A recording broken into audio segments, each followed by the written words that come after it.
Hello குட்டி சுட்டீஸ்களா, இன்னைக்கு நம்ம பார்க்க போற கதையோட பேர் என்ன தெரியுமா? பனி ராட்சசி.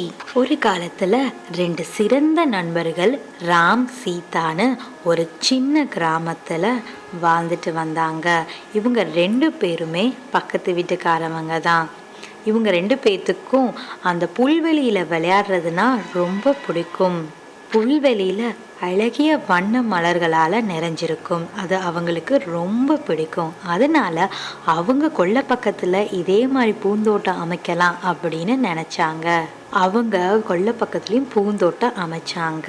டெய்லியும் காலையில் அவங்களுக்கு அதுக்கு தண்ணி ஊற்றுறதா வேலையாகவே இருந்தது. திடீர்னு பனிக்காலம் தொடங்க ஆரம்பிச்சிருச்சு. சீதாவோட பாட்டி ராம வீட்டுக்கு கூப்பிட்டாங்க ஒரு சுக்கு காப்பி குடிக்க. வெளியில பனி படர்ந்ததுனால இவங்க ரெண்டு பேர்த்துக்கும் வெளியில விளையாட முடியல. அதனால சீதா பாட்டி கிட்ட கதை கேட்க ஆரம்பிச்சாங்க. சீதா பாட்டியும் பனி ராட்சசி பத்தியான கதையை சொல்ல ஆரம்பிச்சாங்க. 7 கடல் தாண்டி மலை தாண்டி ஒரு பனி ராட்சசி இருந்தா. அவளுக்கு சின்ன குழந்தைங்கன்னா ரொம்ப பிடிக்கும். அவங்களையெல்லாம் கடத்தி அடிமையாக்குறது தான் அவளோட வேலை அப்படின்னு சொன்ன உடனே ராமுக்கு சிரிப்பு தாங்க முடியல. என்னது, பனி ராட்சசியா? என்ன பாட்டி சொல்றீங்க அப்படின்னு கிண்டல் பண்ணா. உடனே இதையெல்லாம் பனி ராட்சசி வீட்டுக்கு வெளியில கேட்டுட்டு தான் இருந்தா.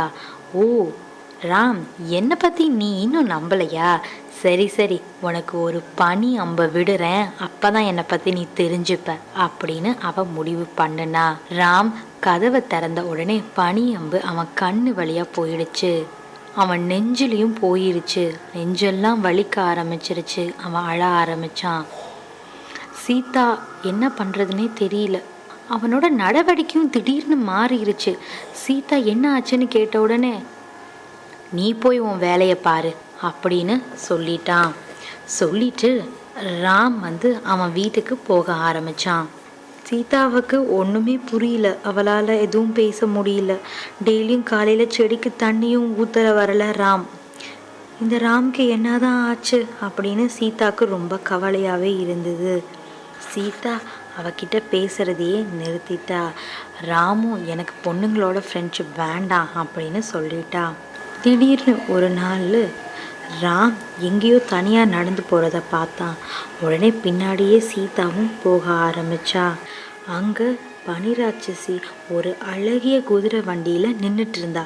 அந்த குதிரை வண்டி தங்கத்தால் அலங்கரிக்கப்பட்டிருந்துச்சு. அந்த வண்டியில் பூட்டின குதிரைகளும் ரொம்ப கொழு கொழுன்னு அழகாக இருந்துச்சு. அதில் ராம் ஏறின உடனே பனி ராட்சசி பறக்க ஆரம்பிச்சிட்டா. பறந்து ரொம்ப தூரமா போய் அவளோட ஒரு அரண்மனையில தங்குனா. பறந்து போன உடனே அங்க அவ கட்டி வச்சிருந்த ஒரு அழகான அரண்மனையில ராம இறக்கி விட்டுட்டா. ராம இல்லாம சீதாவால எதையுமே பண்ண முடியல. வெயில் காலமும் ஆரம்பிச்சிருச்சு. பாட்டி கிட்ட நான் போய் ராம காப்பாத்துறேன் அப்படின்னு பெர்மிஷன் கேட்டா. பாட்டி கிட்ட இருந்த ஒரு மேஜிக் கண்ணாடியை கொடுத்தாங்க. இது உனக்கு கண்டிப்பா ஏதாவது ஒரு விதத்துல உதவி பண்ணும் அப்படின்னு சொல்லிட்டு அவங்களும் அனுப்பி வச்சாங்க. அப்படி அவ கொஞ்சம் தூரம் நடந்த உடனே ஒரு அழகிய பூந்தோட்டம் வந்தது. அதை பார்த்த உடனே இவளுக்கு ரொம்ப சந்தோஷமாயிருச்சு. சரி, ஒரு பூவை பறிக்கலாம் அப்படின்னு சொல்லிட்டு பக்கத்தில் போய் நின்னா. ஆனால் அந்த மலர்ல இருந்து எந்த வாசமும் வரவே இல்லை. உடனே பக்கத்தில் போய் இன்னும் ஸ்மெல் பண்ணா. அப்பையும் வாசம் வரலை. அவ தொட்ட உடனே அந்த மலர்கள்ல இருந்து வாசம் வந்தது. திடீர்னு ஒருத்தி அங்கே வந்தா. அவ தான் இந்த பூந்தோட்டத்தோட சொந்தக்காரி. அவ வந்த உடனே இந்த பனி ராட்சசி இந்த மலர்களுக்கெல்லாம் சபிச்சிட்டா. இந்த மலர்களுக்கெல்லாம் வாசம் இல்லாமல் போயிருச்சு. உன் கைப்பட்டதும் இந்த மலரோட வாசம் மறுபடியும் வந்துருச்சு அப்படின்னு சொல்லிட்டு அந்த இடத்துல ஒரு ஆறு இருக்கும். அந்த ஆறு உனக்கு அந்த அரண்மனை போகிறதுக்கு உனக்கு வழிகாட்டும் அப்படின்னு சொல்லவும் செஞ்சா.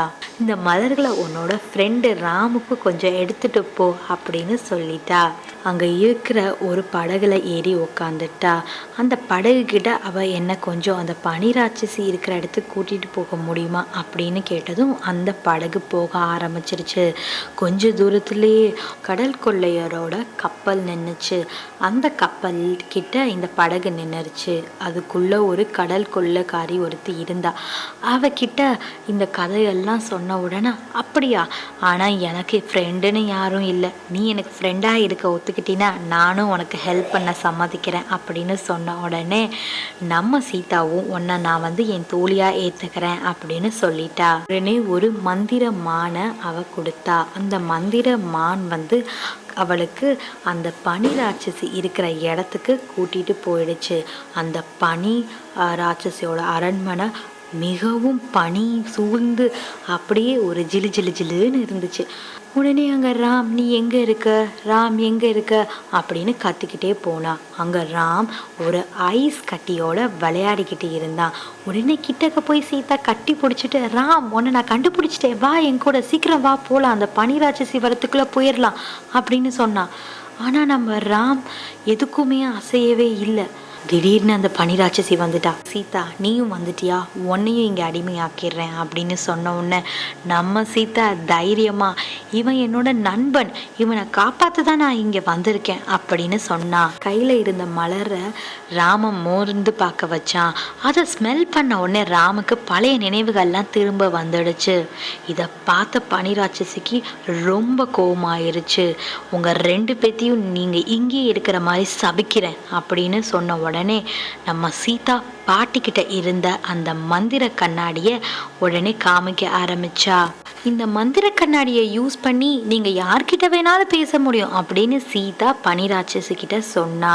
இந்த மந்திர கண்ணாடியை நான் உங்ககிட்டயே கொடுத்துட்றேன், என்னையும் என் நண்பனையும் விட்டுருங்க அப்படின்னு சொன்ன உடனே பனிராட்சசிக்கும் இது நல்ல யோசனையாக தான் இருந்தது. உடனே அந்த மந்திர கண்ணாடியை வாங்கிட்டு இவங்க 2 பேர் ஆசைப்பட்ட மாதிரி விடுவிச்சிட்டா.